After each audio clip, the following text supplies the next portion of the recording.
ஆண்டவராகிய இயேசு கிறிஸ்து நாமத்திலே உங்களுக்கு என் அன்பின் வாழ்த்துக்கள். ஒரு அன்பின் அறிவிப்பு.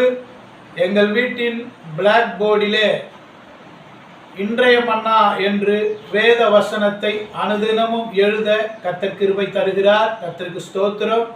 அந்த வேத வசனத்தை கிருபை என்கிற யூடியூப் சேனல் மூலமாக உங்களோடு நான் அனுதினமும் பேசி வந்தேன். கர்த்தர் நல்லவர்.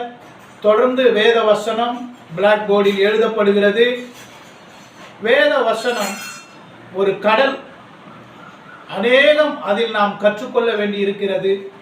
அடியேனும் அநேகம் கற்றுக்கொள்ளவும் வாசிக்கவும் இருக்க வேண்டி இருக்கிறது. அது மாத்திரமல்ல, மற்ற அலுவல்கள் காரியங்களை நாம் பார்க்க வேண்டும்.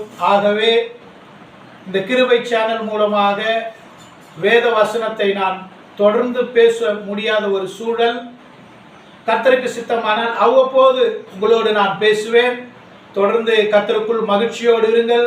வேத வசனத்தை வாசியுங்கள், தியானியுங்கள், ஜெபியுங்கள். கர்த்தர் நம்மை ஆசீர்வதிப்பார்.